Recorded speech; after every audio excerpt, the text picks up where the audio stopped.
गुरु महिमा पर वर्णन करते हैं। गुरु आज्ञामेव कुर्वीत तदगतेनांतरात्मना अभिमानो न कर्तव्यो जाति विद्या धनादिभिः सर्वदा सेव ये नित्यम शिष्या श्री गुरु सन्निधौ। हे देवी, भगवान शिव कहते हैं, जो विद्या धन आदि के अभिमान में भरे हुए होते हैं और गुरु बना लेते हैं, ऐसे लोग कुछ दिनों के बाद गुरु की अवहेलना करते हैं, अवज्ञा करते हैं। ऐसे गुरु निंदकों को घोर नरक की प्राप्ति होती है। जो गुरु निंदक हैं, गुरु जी की निंदा करते हैं, गुरु जी की अवहेलना करते, सर्वनाश पक्का समझो। इससे ऐसे डरना चाहिए कि और हमें कहीं डर ही नहीं है, एकमात्र वैष्णव और गुरुदेव के चरणों का अपराध न बने, बस यही जीवन में कसौटी कस लो और जो गलती बनेगी सब क्षमा हो जाएगी। वैष्णव अपराध और गुरुद्रोह ये बहुत कठिन है।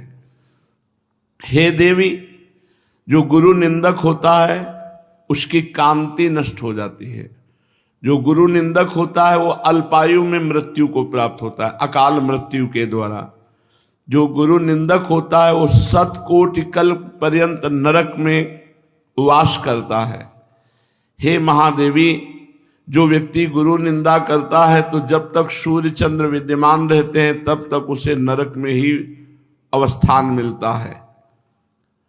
तो क्या महाराज जी ऐसे भी शिष्य होते हैं जो अपने गुरु की निंदा करते हैं? हाँ, क्यों नहीं। सृष्टि है, अपनी कामना की पूर्ति ना हुई तो मनोरथों में असफल होने पर गुरु की निंदा करने लगते हैं, या गुरु में दोष दर्शन करके गुरु की निंदा करने लगते हैं, या गुरु को अपनी इच्छा अनुसार ना चलते देखकर गुरु की निंदा करने लगते हैं। कोई शिष्य गुरु की कृपा से थोड़ी शक्ति प्राप्त कर ली, थोड़ा भजन बन गया तो अपने को बड़ा भजनानंदी मानकर गुरु की अवज्ञा करने लगते हैं और गुरु पर आक्षेप करने लगते हैं। वचनों का वो आक्षेप करने लगता है, अवज्ञा करने लगता है, गुरु में दोष दर्शन करके उनके दोषों का वर्णन करने लगता है।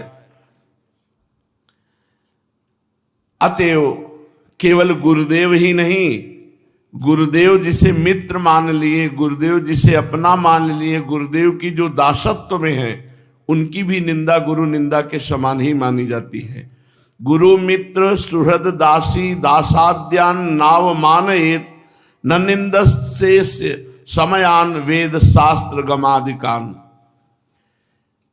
गुरुदेव जिसे अपना मित्र मानते हैं उसे गुरुदेव के समान ही आदर दिया जाता है। गुरुदेव का जो सुहृद है या गुरुदेव की जो दासी दास हैं उनको गुरुदेव के समान ही आदर करना चाहिए। जब गुरु दर्शन के लिए जाते हैं तो जो छोटे गुरु भाई गुरु जी की सेवा में रहते हैं वो जब आरती पूजा ऐसे तो उनके चरणों को एकाग्रता पूर्वक देखकर बार बार नमन करते हैं, गुरु जी के समान उनका दंडवत प्रणाम, उनको नमस्कार करते हैं। ये नहीं कि छोटे गुरु भाई, नहीं, हमसे ज़्यादा सौभाग्य इनको इस समय वर्तमान में प्राप्त है क्योंकि हमारे गुरुदेव की श्रीअंग सेवा में प्रकट है। तो जैसे गुरुदेव की दास्ता ऐसे उन गुरु भाइयों की भी हृदय से दास्ता हम स्वीकार करते हैं जो हमारे गुरुदेव जी की प्रसन्नता में, उनकी आज्ञा में, उनकी सेवा में रत हैं। गुरु पिता गुरुर्माता गुरुर्देवो गुरुर्गति शिवे रुष्टे गुरुस्त्राता गुरौ रुष्टे न कश्चन। हे देवी, असली माता पिता तो गुरुदेव ही हैं। समस्त देवताओं में सर्वश्रेष्ठ गुरुदेव हैं। शिष्य की एकमात्र सद्गति का कारण गुरुदेव है। भगवान रुष्ट हो जाए तो गुरु रक्षा कर लेते हैं, लेकिन गुरु रुष्ट हो जाए तो भगवान रक्षा नहीं कर सकते। गुरोर्हितम प्रकर्तव्यम वांग मनो कार्य कर्म भी अहिता चरणात् देवी विष्टायाम जायते क्रमि।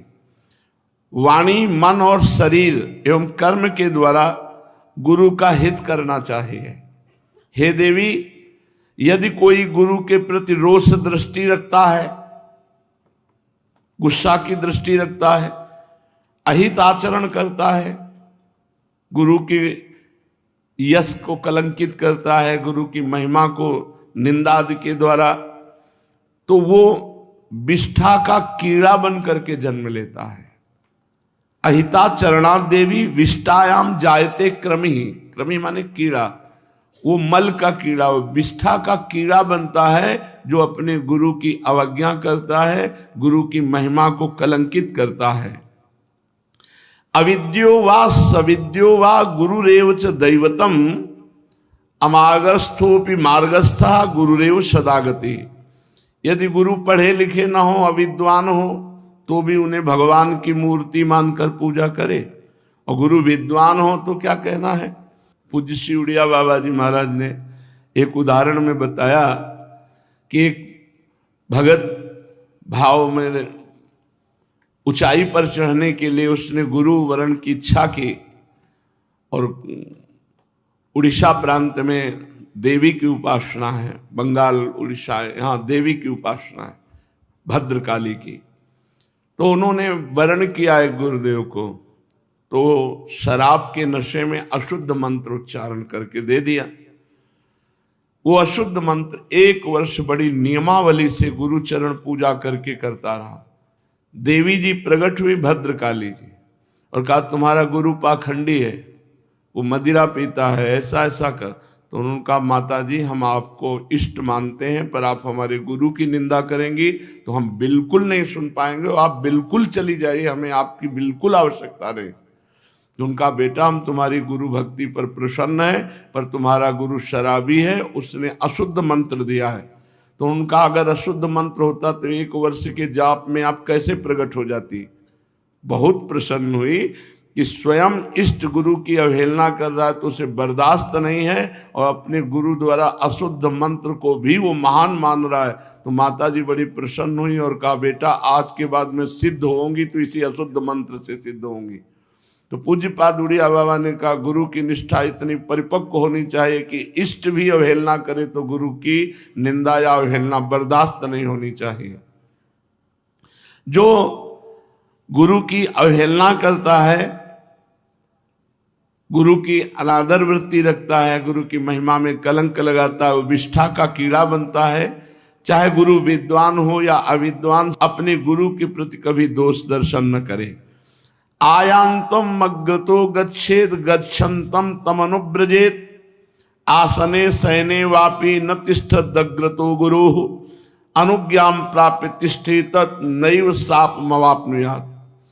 यदि गुरु सामने से आ रहे हैं, दिखाई दे रहे, तत्काल हाथ जोड़कर खड़े हो जाए। ये नहीं कि अरे तो अभी आए थे ना फिर दोबारा आए हैं तो क्या बैठे रहते, नहीं, सामने से जय बार आते दिखाई देते बार हाथ जोड़कर खड़े हो जाएं। गुरु यदि चल रहे हैं, आपको चलना है तो उनके पीछे पीछे चलो। गुरु की सैया, गुरु का आसन, गुरु की पादुका, गुरु का नहाया हुआ जल, ये लांघो नहीं, पैर से लांघो नहीं। गुरु यदि अनुमति न दे तब तक हाथ जोड़े खड़े रहो, जो अनुमति दे दे बैठ जाओ तो बैठ जाना चाहिए, पर गुरु के सामने कभी आसन पे नहीं बैठना चाहिए कि गुरु विराजमान है और आसन बिछा करके और हम उस पर बैठे हैं। अगर गुरु के सामने इस तरह का व्यवहार न करे तो अपने आप दैवी शाप उस पर लागू हो जाता है, उसकी बुद्धि भ्रष्ट हो जाएगी, वो परमार्थ पर आगे नहीं चल पाएगा। गुरुणा दर्शिते मार्गो मनः शुद्धिश्चकारेत गुरुणा सद्वापि यदुक्तम तन्न लंघयेत गुरोरग्रे न वक्तव्यो मसत्यवच्च कदाचन। गुरुदेव जिस मार्ग में तुम्हें लगाया है वही मार्ग तुम्हें सिद्ध होगा, और चाहे खोपड़ी के बल तपस्या कर लो और मार्ग सिद्ध हो ही नहीं सकता। यदि गुरु मार्ग की अवहेलना करके और मार्ग का अनुसरण करे तो कभी कुछ हाथ नहीं लगेगा। भले सत हो या असत हो, जो गुरुदेव भगवान ने कह दिया हमारे लिए ब्रह्म वाक्य है। गुरु के सन्मुख कभी भी असत्य भाषण न करे, किसी दंड आदि के भय से भी। अपराध बन गया, झूठी हम बातें गढ़ गढ़ के अपने को सत्य साबित कर लें, ऐसा नहीं। गुरुदेव पूछ रहे हैं आपने ऐसा किया जी, अपराध बना जी, अब दंड दो, चाहे आप क्षमा कर दो, आपकी बात है, लेकिन हमने जो गलती की वो की। एक जगह विश्व में है जहां सत्य भाषण बिल्कुल नहीं करना चाहिए, वो गुरुदेव पूछे, जैसी घटना, जैसी हृदय की स्थिति, जैसी जो बात हुई वैसी बता देनी चाहिए। गुरोरग्रे न वक्तव्यो असत्यंच कदाचन, कभी भी किसी भी प्रकार से गुरु के सामने असत्य भाषण नहीं करना चाहिए। श्री सद्गुरुदेव भगवान समस्त शास्त्रों के समूह के साक्षात वांग्मय स्वरूप है। जितने शास्त्र हैं सब अक्षर शब्द स्वरूप ब्रह्म स्वरूप हैं, पर गुरुदेव के वचन सब शास्त्रों के शास्त्र हैं। गुरुदेव जो सीधी सादी भाषा में भी बोल दे वो हमारे लिए ब्रह्म सूत्र है, उसे तत्काल स्वीकार करना चाहिए। जब काल के समय गुरुदेव का ध्यान और गुरुदेव का नाम, इसके अलावा कभी भी बातचीत में या संबोधन में गुरुदेव का नाम नहीं लेना चाहिए। गुरुम नामनान भाषेत जब कालाद्रते प्रिय श्रीनाथ देव स्वामीति विवादे साधने वदेत। सावधान होकर के जब गुरु से बात करे तो हाँ नाथ, हाँ स्वामी, हाँ प्रभु, बस यही शब्दों का प्रयोग करें। जी प्रभु ऐसी बात थी, ऐसा ऐसा था। कभी गुरुदेव का संबोधन स्वामी, नाथ और प्रभु के सिवा न करें। इन्हीं शब्दों का प्रयोग करें। श्रीनाथ, हे देव, स्वामीति विवादे साधने वदे। स्वामीति प्रभु, हे प्रभु ऐसी ऐसी बात थी, ऐसा करना था। हाँ प्रभु ऐसा करना है। हाँ नाथ, हाँ देव, हाँ स्वामी, इन्हीं शब्दों का प्रयोग करें। गुरु शय्यासनयानम पादुकोपानः पीठकम स्नानोदकम तथा छायाम लंघयेन्न कदाचन। गुरुदेव की शैया, गुरुदेव का आसन, गुरुदेव की पादुका, गुरुदेव का उपानह जूता, गुरुदेव का स्नान जल और गुरुदेव की छाया, इनका कभी उल्लंघन नहीं करा। अगर गुरु की छाया पड़ रही है तो परिक्रमा करके जाओ, ऐसे नहीं कि छाया को पैर से लांघ जाओ। गुरु की पादुका, गुरु की शैया, गुरु का जूता, गुरु का स्नान का जल और गुरु की छाया। गुरोरग्रे पृथक पूजा मौधत्यम च विवर्जयेत। दीक्षाम व्याख्या प्रभुत्वादि गुरोरग्रे परिव्रजेत। जब तक गुरुदेव विराजमान है और वो आज्ञा न करे तो कभी किसी को दीक्षा न दे। गुरुदेव के सामने कभी अपने आप को ज्ञानी ठहरा कर उपदेश न देने लगे। गुरुदेव अगर आज्ञा न करे तो शास्त्र की व्याख्या गुरुदेव के सामने न करे, मौन होकर चुप अज्ञानी बनकर बैठा रहे। जब तक गुरुदेव की आज्ञा ना हो तब तक चुप बैठा रहे। अपने कभी विद्या, जाति एवं धनादि के घमंड में आकर गुरुदेव के आगे आगे बातचीत करना शुरू ना करे। शिष्य तो गुरु की सानिध्य में सर्वदा सेवा करके ही सब सिद्धियां प्राप्त कर लेता है। सदा च पादुका मंत्रम जिह्वाग्रे यस्य वर्तते। अनायासेन धर्मार्थ काम मोक्षम लभेन नरः। श्री गुरु चरणाम्भोजम ध्यायेद यश्च दैवतम। भुक्तये मुक्तये वीर नान्यो भक्तवतो अधिक। जिसकी जिह्वा के अग्रभाग पर श्री गुरुदेव, जय गुरुदेव ऐसा विराजमान है और ध्यान में गुरु की चरण पादुका है और मन में मंत्र विद्यमान है, वो अनायास ही माया पर विजय प्राप्त कर लेता है। वो धर्म, अर्थ, काम, मोक्ष इन सब को प्राप्त कर लेता है। हे वीर, भुक्ति और मुक्ति के लिए किसी अन्य देवता की आराधना की जरूरत नहीं है। गुरुदेव के चरण कमलों का जो शिष्य सर्वदा ध्यान करता है उसे सब कुछ प्राप्त हो जाता है। गुरु भक्त्या च सकृत्वम मद भक्त्या सुकरो भवेत। बड़ी विचित्र बात कह रहे हैं, यदि गुरु भक्ति का ठीक अनुसंधान करे तो शक्रो भवेत, वो चाहे देवराजेंद्र बनना चाहे तो देवराजेंद्र बन जाएगा, ब्रह्मा बनना चाहे तो ब्रह्मा, कुछ न बनना चाहे तो मुक्त हो जाएगा। लेकिन गुरु की अवज्ञा करके वो मेरी आराधना करे तो कह रहे सूकरो भवे, तो उसे सूकर की योनि प्राप्त होगी। मद भक्त्या सूकरो भवेत गुरु भक्तिम परम नास्ति सर्वशास्त्रे तो तत्वतः, समस्त शास्त्रों का तत्व है गुरु भक्ति। प्रश्नकर्ता ने कहा कि प्रभु मेरी ये बात समझ में नहीं आई कि भगवान कहते मेरी भक्ति करने से सूकरो भवेत, मद भक्त्या सूकरो भवेत, ऐसा क्यों भगवान ने कहा? क्या भगवान की भक्ति करने से कोई सूकर योनि की प्राप्ति करेगा? कह रहे जो गुरु की अवज्ञा करके मेरी भक्ति करेगा वो सूकर योनि को प्राप्त होगा। यह है अधर्म, यह है सब हानि कान न रसिकन में रहा है। सेवक जी महाराज ऐसे थोड़ी कह रहे, ये जो मंत्र ले लिए और अपनी छाप लगाए घूम रहे हैं, अपनी मस्ती से घूम रहे, कोई गुरु मतलब नहीं, कोई गुरु पूजन नहीं, कोई गुरु से मतलब मंत्र मिल गया, अब क्या गुरु की जरूरत है? तो बोले सुअर बनना पड़ेगा।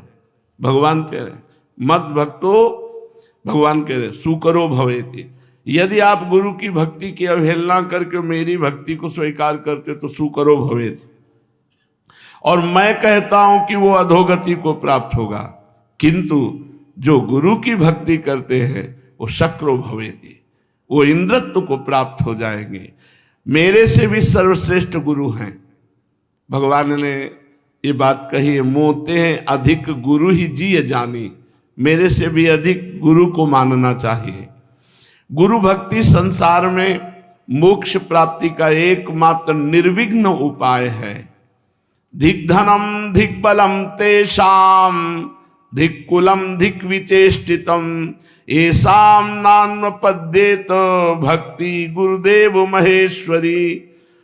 उस धन को धिक्कार, उस विद्या को धिक्कार, उस जाति कुल को धिक्कार है जिसका अभिमान आकर हम गुरु का अपमान कर दें। ये सब धिक्कार के योग्य हो जाती है। केवलम गुरु शुश्रूषा त्वत्कृपा कारिणी प्रिय मदभक्ति संहिता चेत सर्व काम फल प्रदाम।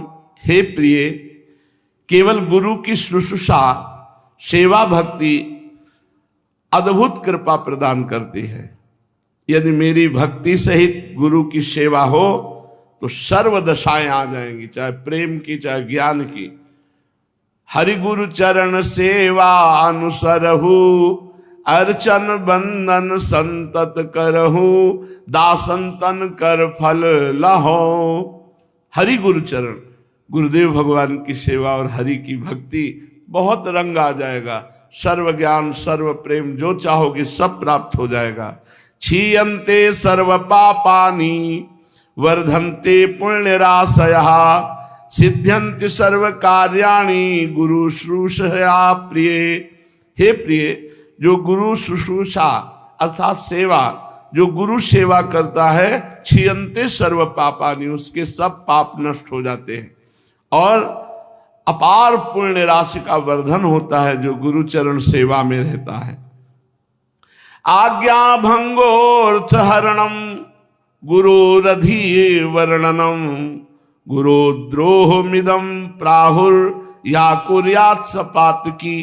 वो पापी है जो अपने गुरुदेव की आज्ञा भंग करता है, जो अपने गुरुदेव का द्रव्य अपहरण कर लेता है, जो अपने गुरुदेव के सामने अप्रिय भाषण बोलता है, उसी को गुरुद्रोह कहते। गुरुद्रोह मिदम प्राहुर, यही गुरुद्रोह है।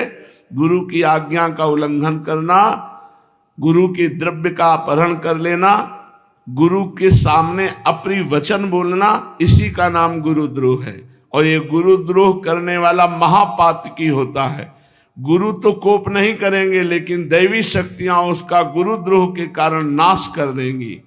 अल्प मृत्यु को प्राप्त होगा, उसका अनिष्ट हो जाएगा, वो महान विपत्ति का उसे सामना करना पड़ेगा।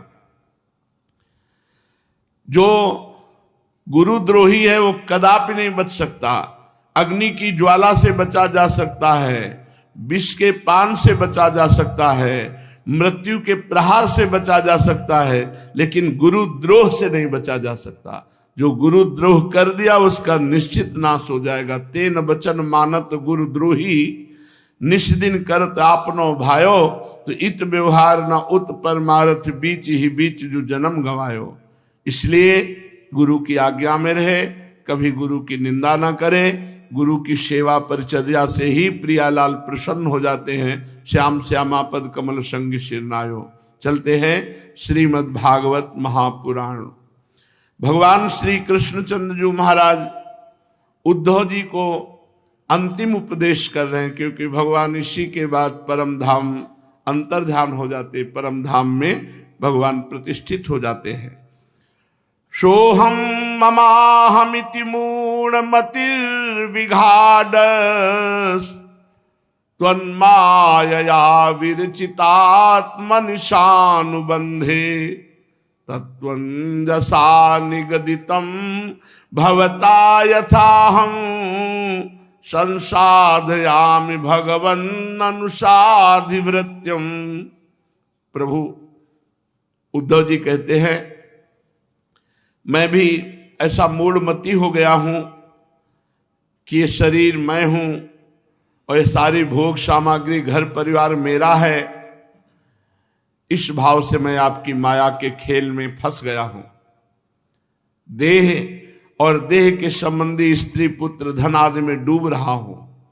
अतः हे भगवान, आपने अभी जो संन्यास धर्म का उपदेश किया, सर्व त्याग का, उसका तत्व मुझ सेवक को इस प्रकार समझाइए कि मैं सुगमता पूर्वक उसका साधन कर सकूं।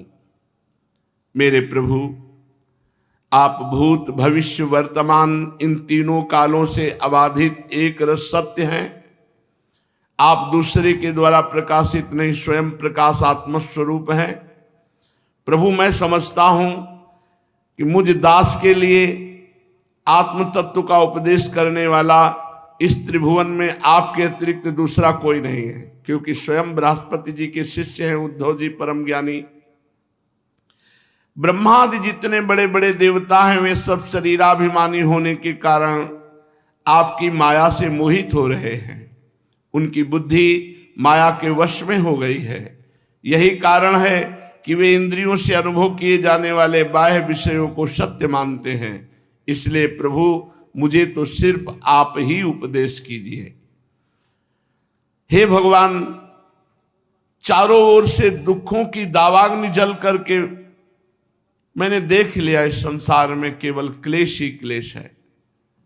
अब मैं इस संसार से विरक्त होकर आपकी शरण में आया हूं, इसलिए आप ही कृपा करके मुझे उपदेश दीजिए। भगवान श्री कृष्ण ने कहा, उद्धव, संसार में जो मनुष्य यह जगत क्या है, इस जगत में क्या हो रहा है, इत्यादि बातों का विचार करने में निपुण है, वे चित्त में भरी हुई अशुभ वासनाओं से अपने आप को स्वयं विवेक शक्ति से बचा लिया करते हैं। हे उद्धव, समस्त प्राणियों का विशेष करके मनुष्य का आत्मा अपने हित और अहित का उपदेशक गुरु है,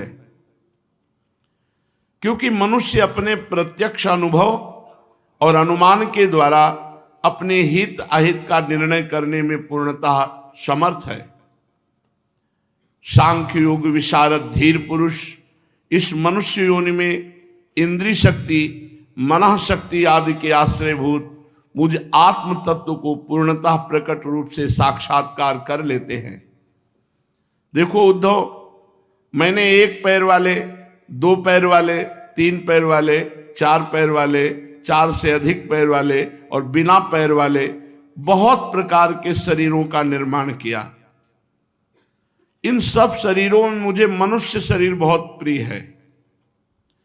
इस मनुष्य शरीर में यदि एकाग्र चित्त, तीक्ष्ण बुद्धि पुरुष जितने भी अनुमान आदि हैं, खुद भोग भोग के देख रहे, तुम्हारे हाथ में क्या लगा, पूरा जीवन के जीवन नष्ट हो जा रहे हैं, मरने के बाद कुछ हाथ नहीं लगा। ऐसी वो कमाई नहीं की जो मरने के बाद ले जाने पर तुम्हारा मंगल हो। इसलिए बुद्धि को एकाग्र करके तीक्ष्ण बुद्धि के द्वारा भजन करना चाहिए। एक भजन ही सार है। इस विषय में महात्मा लोग एक प्राचीन इतिहास कहा करते हैं। वह इतिहास परम तेजस्वी अवधूत शिरोमणि दत्तात्रेय जी महाराज और राजा यदु के संवाद के रूप में है। एक बार धर्म के मर्मज्ञ राजा यदु ने देखा कि एक त्रिकालदर्शी जवान अवस्था के अवधूत ब्रह्म ऋषि निर्भय विचर रहे हैं। तब उन्होंने दत्तात्रेय जी से प्रश्न किया। राजा यदु ने पूछा, ब्राह्मण, आपका शरीर बहुत हष्ट पुष्ट है, आप कर्म तो करते नहीं, पड़े रहते हैं, फिर आपको ये अत्यंत निपुण बुद्धि कहां से प्राप्त हुई? संसार का तो सेवन किया नहीं, लेकिन आपको पूरा संसार का ज्ञान है। जब कर्म नहीं किया तो धन नहीं मिला, धन नहीं मिला तो विषय नहीं मिले, विषय नहीं मिले तो शरीर हष्ट-पुष्ट कैसे है आपका? और जब आप संसार में नहीं गए तो आपको संसार का ज्ञान कैसे है? जिसका आश्रय लेकर आप परम विद्वान होने पर भी बालक के समान संसार में विचर रहे हैं, ये बुद्धि कहां से प्राप्त हुई आपको? ऐसा देखा जाता है कि मनुष्य आयु, यश, सौंदर्य, संपत्ति आदि की अभिलाषा लेकर धर्म, अर्थ, काम अथवा तत्व जिज्ञासा में प्रवृत्त होता है। अकारण कहीं किसी की प्रवृत्ति नहीं देखी जाती। पर मैं देख रहा हूं कि आप में कोई प्रवृत्ति ही नहीं है। कर्म करने में समर्थ होकर भी आप कर्म नहीं कर रहे, विद्वान और निपुण होने पर भी आप बालकवत रह रहे हैं। आपका भाग्य और आपकी सुंदरता प्रशंसनीय है। आप बहुत सुंदर हैं और आपका भाग्य भी प्रशंसनीय। जब आप शब्द बोलते हैं तो ऐसा लगता है अमृत टपक रहा है, फिर भी आप जड़, उन्मत्त और पिशाच के समान रहते हैं। ना कुछ कहते हैं और ना कुछ चाहते हैं।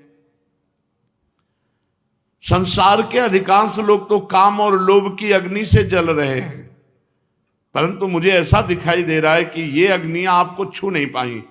आप मुक्त पुरुष हैं, आप तक काम क्रोधादि की आंच भी नहीं पहुंच पाई। ठीक वैसे ही जैसे कोई हाथी वन में दावाग्नि लगी हो और वो गंगा जी में खड़ा हो। ब्राह्मण, आप स्त्री, पुत्र, धन आदि की आसक्ति से भी रहित है। आप सर्वदा अकेले रहते हैं, असंग हैं। मैं आपसे पूछना चाहता हूं कि ऐसा अनिर्वचनीय आनंद आपको कहां से प्राप्त हुआ? आप कृपा करके अवश्य बतलाइए। भगवान श्री कृष्णचंद्र जी ने कहा, उद्धव, हमारे पूर्वज महाराज यदु की बुद्धि शुद्ध थी और उनके हृदय में ब्रह्म ऋषियों की भक्ति थी। उन्होंने परम भाग्यवान महापुरुष दत्तात्रेय जी का अत्यंत सत्कार करके जब ये प्रश्न किया और हाथ जोड़कर विनम्र भाव से सामने खड़े हो गए, तब दत्तात्रेय जी ने कहा, ब्रह्मवेत्ता दत्तात्रेय जी ने कहा, राजन, मैं अपनी बुद्धि से बहुत से गुरुओं का आश्रय लिया, तब हमारी ऐसी स्थिति हुई है। उनसे मैंने शिक्षा ग्रहण की है और इस जगत में मैं मुक्त भाव से स्वच्छंद विचरण करता हूं। तुम उन गुरुओं के नाम सुनो और उनसे प्राप्त हुई शिक्षा को ग्रहण करो। मेरे गुरु हैं पृथ्वी, वायु, आकाश, जल, अग्नि, चंद्रमा, सूर्य, कबूतर, अजगर, समुद्र, पतंग, भौरा, मधुमक्खी, हाथी, शहद निकालने वाला, हरिन, मछली, पिंगला वैश्या, कुरर पक्षी, बालक, कुंवारी कन्या, बाण बनाने वाला, सर्प, मकड़ी और भृंगी कीट।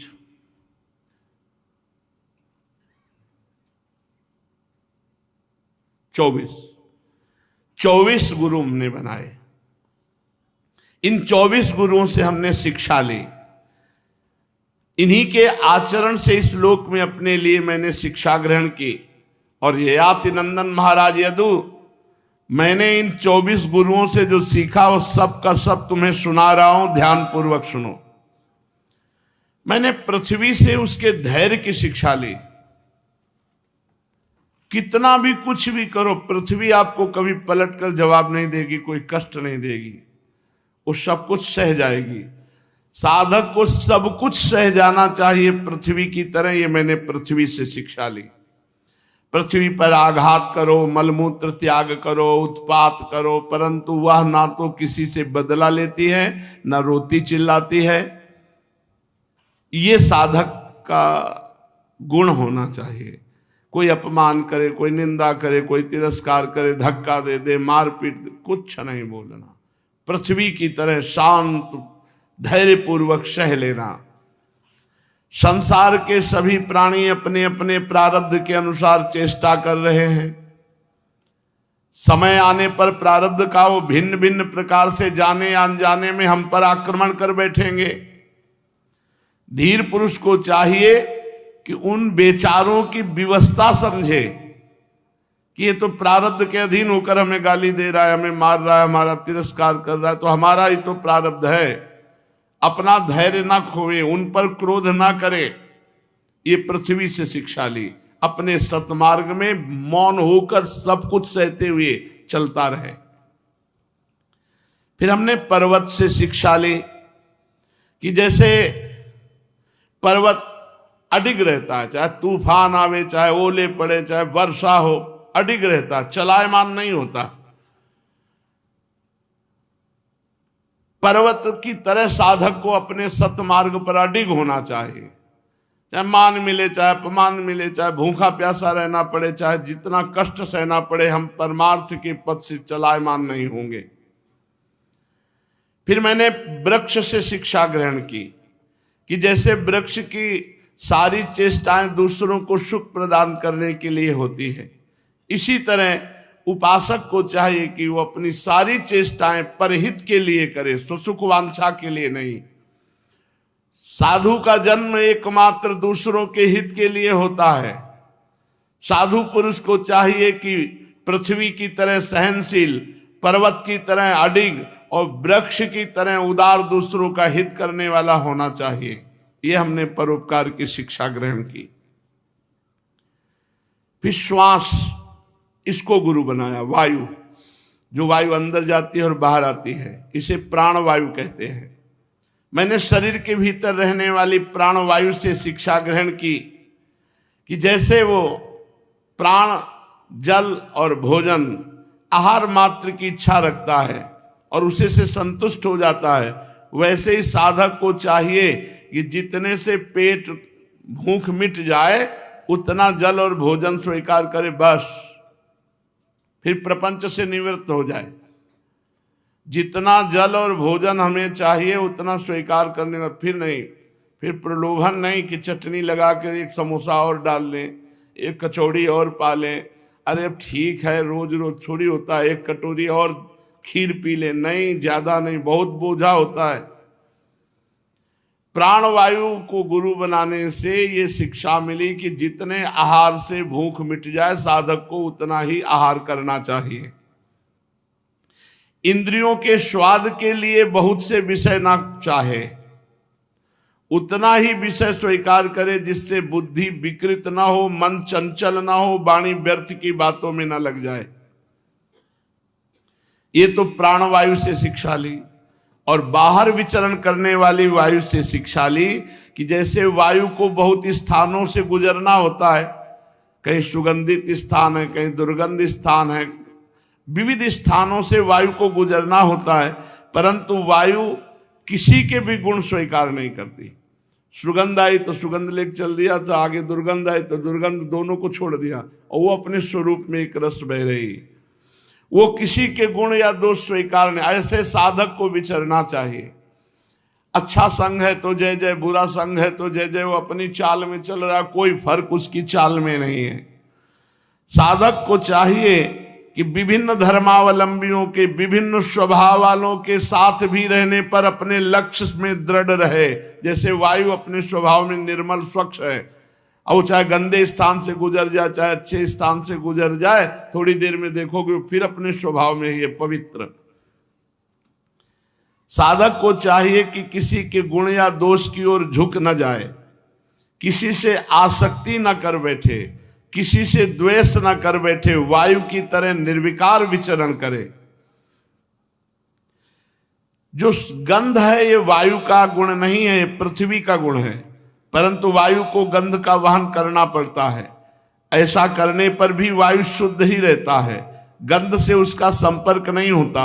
वैसे ही जब तक इस शरीर पर साधक को रहना होता है तब तक इसकी व्याधि, रोग, पीड़ा, भूख, प्यास इसका वहन करना पड़ता है, परंतु अपने को शरीर नहीं मानता, इसलिए परम पवित्र स्वरूप में रहता है। आत्मा के रूप में देखने वाला साधक शरीर और उसके गुणों के आश्रय से होने वाले विकारों से सर्वथा निर्लिप्त रहता है। फिर मैंने आकाश को गुरु बनाया। जितने भी घट मठ आदि हैं, घड़ा है, महल है, मठ आदि हैं, चाहे चल हो या चल, उनके कारण भिन्न भिन्न प्रतीत होने पर भी वास्तव में आकाश सब जगह विराजमान है। एक रस, आकाश का गुण शब्द है, कहीं भी अगर शब्द है तो आकाश तत्व वहां विराजमान है। चराचर जितने भी सूक्ष्म स्थूल शरीर हैं उनमें आत्मा रूप से सर्वत्र स्थित होने के कारण ब्रह्म सभी जगह विराजमान है। साधक को चाहिए कि सूत के मणियों में व्याप्त सूत के समान आत्मा को अखंड और असंग रूप से देखे। जैसे सूत की ही धागे में सूत की ही मणियां पिरोई हुई हैं तो पूरा सूत ही सूत है, ऐसे ही ये पूरा जगत ब्रह्म स्वरूप है। जड़ चेतन जितना सब भगवान में है, हम देह भाव से होने के कारण ये बात नहीं समझ पाते। वो ब्रह्म इतना विस्तृत है कि उसकी तुलना कुछ कुछ आकाश से ही की जा सकती है। इसलिए साधक को आत्मस्वरूप की भावना में रहना चाहिए। सर्वम खलमिदम ब्रह्म। देखो, आग लगती है, पानी बरसता है, अन्न पैदा होते हैं, नष्ट हो जाते हैं, वायु की प्रेरणा से बादल आते हैं, चले जाते हैं, इससे आकाश से कोई संबंध नहीं रहता। आकाश की दृष्टि से ये सब कुछ है ही नहीं।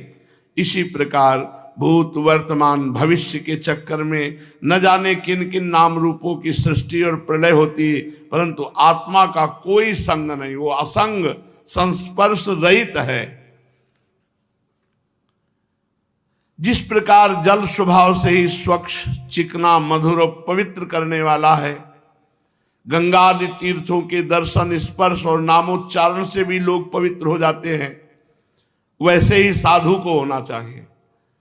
साधु के दर्शन से, स्पर्श से, नामोच्चारण मात्र से पाप का नाश हो जाए। साधु का स्वभाव शुद्ध, स्निग्ध, मधुरभाषी, लोक पावन होना चाहिए। वो जो बोले संसार का परम मंगल हो, परम पावन हो। हमने जल को गुरु बनाकर शिक्षा ली कि स्वच्छ, मधुर, पवित्र, स्मरण करने वालों के पापों का नाश करने वाला, दर्शन करने वालों के पापों का नाश करने वाला साधु होना चाहिए।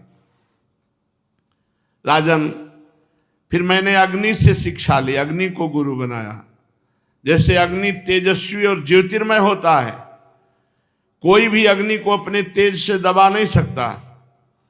जैसे अग्नि के पास संग्रह परिग्रह के लिए कोई पात्र नहीं रहता, सब खा लेती, भस्म कर देती है, और वो सब खाने के बाद भी किसी दोष से लिप्त नहीं होती।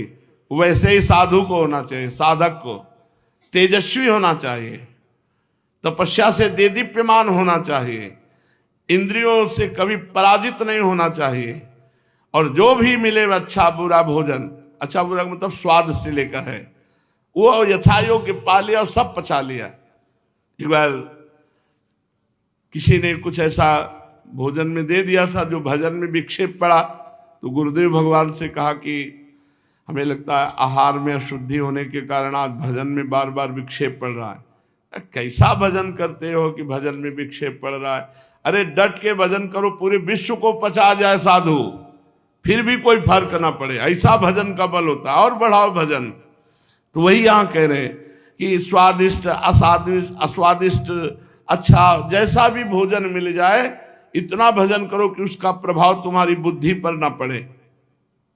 साधक को परम तेजस्वी, तपस्या से देदीप्यमान, इंद्रियों पर विजय प्राप्त किए हुए, भोजन मात्र का संग्रही और यथायोग्य सभी विषयों का उपभोग करता हुआ भी अपने मन और इंद्रियों को वश में रखे, किसी भी प्रकार का दोष अपने में ना आने दे।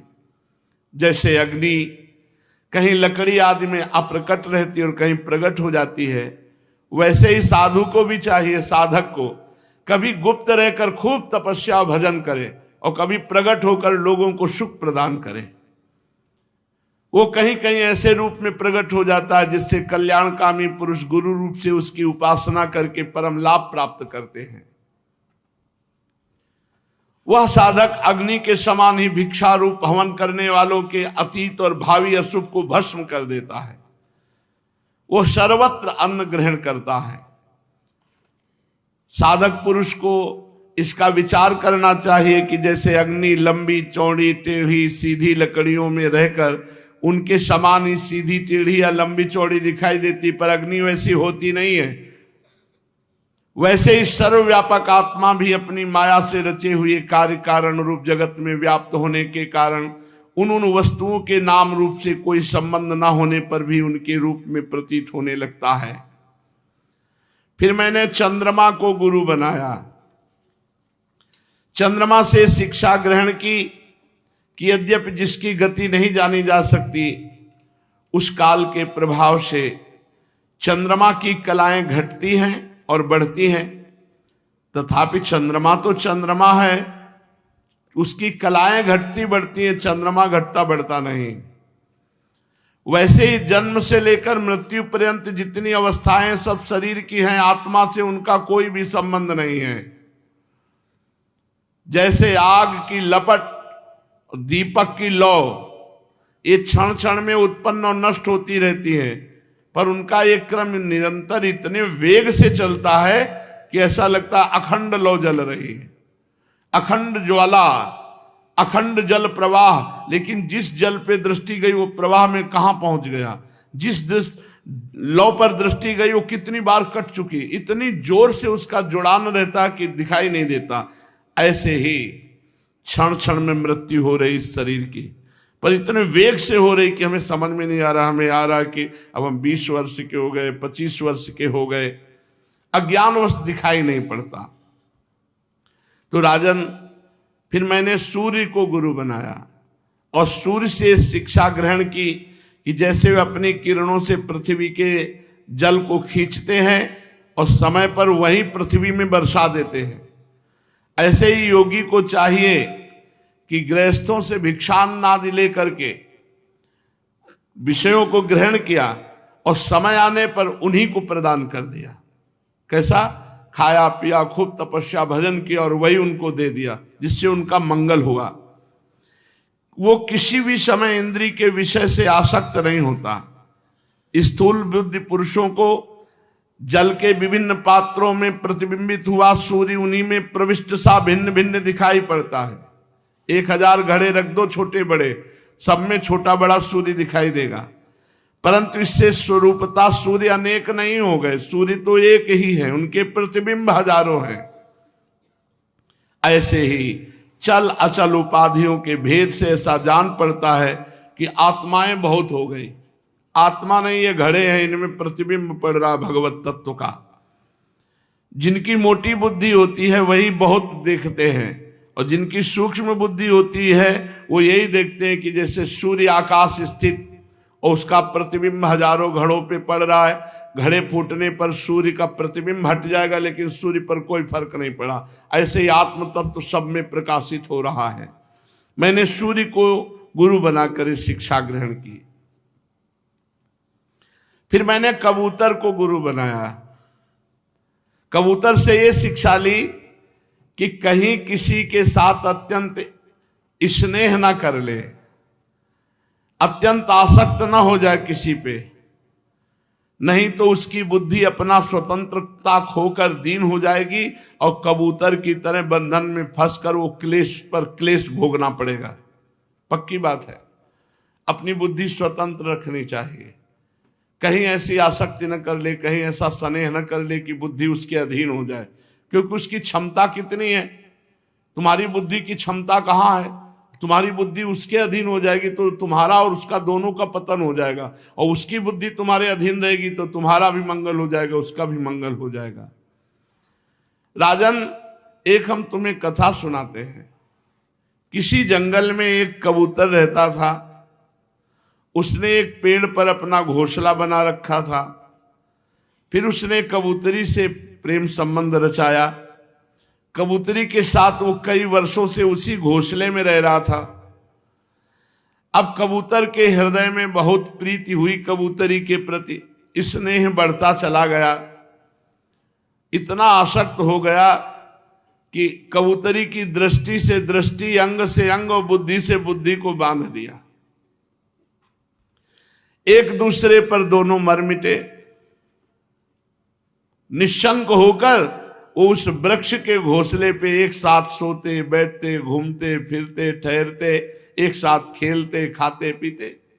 कबूतर कबूतरी, कबूतरी पर कबूतर का इतना प्रेम था कि कबूतरी जो चाहती थी कबूतर बड़े से बड़ा कष्ट उठाकर उसकी कामना पूर्ण करता। अब वो कबूतरी भी अपने कामुक पति कबूतर की कामनाएं पूर्ण करती। समय आने पर कबूतरी के गर्भ रहा। उसने अपने पति के पास ही घोंसले में अंडे दिए। भगवान की अचिंत शक्ति से समय आने पर उस अंडे जब फूट गए तो उनमें से हाथ पैर वाले बच्चे निकल आए। बड़े ही कोमल, रोए, बहुत ही सुंदर बच्चे। अब उन कबूतर कबूतरी की आंखें अपने बच्चों पर लग गई। वे बड़े प्रेम और आनंद से अपने बच्चों का लालन पालन, लाड़ प्यार करते। उनकी मीठी बोली, उनकी गुटुरगु सुन करके बहुत आनंद मगन हो जाते कबूतर कबूतरी। और बच्चे तो सदा सर्वदा प्रसन्न रहते हैं ही। वो जब अपने सुकुमार चोंच और पंखों से अपने कबूतर कबूतरी माँ बाप का स्पर्श करते और गुटुरगु मीठी बोली वो फुदुक फुदुक कर उनके तो कबूतर कबूतरी आनंद में मगन हो जाते। राजन, सच पूछो तो वे कबूतर कबूतरी भगवान की माया से मोहित हो रहे थे। उनका हृदय एक दूसरे के स्नेह बंधन से तो बंधा ही था, अब अपने नन्हे नन्हे बच्चों के प्रेम बंधन में और बंध गए। पालन पोषण में इतने व्यग्र हो गए कि उनको ये पता ही नहीं रहा कि इस मृत्यु लोक का एक नियम है, मिलना, बिछुड़ना, जन्मना और मरना। अब एक दिन वो दोनों कबूतर कबूतरी बच्चों के लिए चारा लाने के लिए जंगल में गए थे, क्योंकि उनका कुटुंब बहुत बढ़ गया था। वे चारे के लिए जंगल में विचर रहे थे। इधर एक बहेलिया घूमता घूमता आया। उसने देखा कि कबूतर के बहुत से बच्चे फुदक रहे हैं, तो उसने घोंसले के पास ही जाल बिछा दिया। कबूतर कबूतरी बच्चों को खिलाने पिलाने के लिए हर समय उत्सुक रहा करते थे। अब चारा लेकर के जब आए तो देखा उनके प्राणों से भी प्यारे नन्हे नन्हे बच्चे जो हृदय के टुकड़े हैं वो जाल में फंसे हुए हैं बहेलिया के, और वो चे चे कर रहे थे दुख पूर्वक। उन्हें ऐसी स्थिति में देखकर कबूतरी के दुख की सीमा न रही। वो रोती चिल्लाती उसी जाल में कूद पड़ी। ये स्नेह बंधन, भगवान की माया से उसका चित्त अत्यंत दीन दुखी हो रहा था। वो स्नेह की रस्सी से जकड़ी हुई थी। अपने बच्चों को जाल में फंसा देखकर उसे अपने शरीर की भी सुध बुध न रही और वो स्वयं ही जाकर जाल में फंस गई। बहेलिये ने देखा आज तो भगवान बहुत प्रसन्न है, बच्चे फंसे, कबूतरी फंसी। अब जब कबूतर आया उसने देखा मेरी प्राण प्रिया पत्नी और मेरे प्राणों से भी प्यारे बच्चे जाल में फंसे हैं। वो दुखित होकर विलाप करने लगा। सचमुच उस समय उस कबूतर की बड़ी अत्यंत दयनीय दशा थी। कबूतर सोचने लगा कि मैं अभागा हूं, दुर्मति हूं, हाय हाय मेरा तो सत्यानाश हो गया, मेरी तो पूरी गृहस्थी नष्ट हो गई। बच्चे कबूतरी सब जाल में फंसे। देखो मैं अभी भोगों से तृप्त नहीं हो पाया था, मेरी आशाएं पूरी नहीं हुई थी और विधाता ने मेरा सर्वनाश कर दिया। हमारा गृहस्थाश्रम ही पूरा नष्ट हो गया।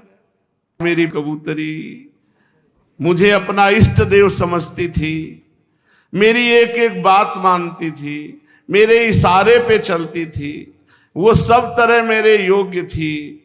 आज वो मुझे सूना अकेला छोड़कर अपने सीधे साधे निश्चल बच्चों के साथ स्वर्ग सिधार रही है। मेरे बच्चे मर जाएंगे, मेरी पत्नी गई, अब मेरा संसार में क्या, मैं तो विधुर जीवन कैसे जीऊंगा। अब इस सूने घोंसले में मेरा जीवन किस काम का। और ऐसा सोच करके वो अपने बच्चे और कबूतरी के जाल में जाकर ऐसे फंस गए। वो भी जाल में जाके बहेलिया बड़ा प्रसन्न हुआ, कबूतर कबूतरी उसके बच्चे मिल गए। बहेलिया बड़ा क्रूर था, तुरंत उसने जाल में सबको बांध लिया और लेकर चलता बना। और वहां दत्तात्रेय जी इस प्रसंग को देख रहे थे, तो उन्होंने तत्काल कबूतर को गुरु बनाया। क्या बनाया कि कहीं कोई आसक्ति ना हो जाए, कहीं कोई स्नेह फास में इतना न बंध जाए कि विवेक ही नष्ट हो जाए। और जैसे बच्चों के राग में कबूतरी, कबूतरी और बच्चों के राग में कबूतर अपना सर्वस्व नाश कर लिया। जो कुटुंबी हैं, जो विषयी हैं, जो गृहस्थ लोग हैं, वो ऐसे ही अपने जीवन को नष्ट कर देते हैं। उनको कभी शांति नहीं मिलती। वो अपने कुटुंब को कष्ट पाता देख करके मार क्लेश से तड़पते रहते हैं। अरे भाई, ये मनुष्य शरीर मुक्ति का खुला हुआ द्वार है। यह प्राप्य मानुषम लोकम मुक्ति द्वारमपावृतम गृहेषु खगवत् सक्तस् तमारूढ़च्युतम विदुः। ये मनुष्य शरीर मोक्ष का खुला हुआ द्वार है। इसे पाकर भी जो कबूतर की तरह अपनी कबूतरी में और बच्चों में आसक्त हैं, गृहस्थ में, वो ऊंचे चढ़कर मानो पतन की तरफ जा रहे हैं। उनकी दुर्दशा ऐसी ही होगी। काल रूपी बहेलिया आएगा, मैं बच्चों सहित समेट के ले जाएगा, तुम हाय हाय करते हुए उसी काल के जाल में फंस जाओगे।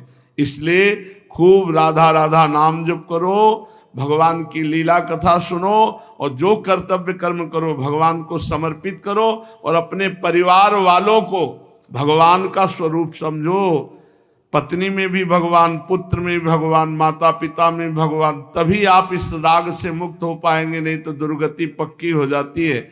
एक हिरन में राग किया तो अगला जन्म हिरन का हुआ। यहाँ तो कितने राग हैं, कितने जन्म लेने पड़ेंगे। इसलिए राग का नाश करते हुए अनुराग के मार्ग में चलने के लिए निरंतर नाम जप करो, सब कर्म भगवान को समर्पित करो, सब में भगवत भाव करो। शेष चर्चा आगे श्री राधा।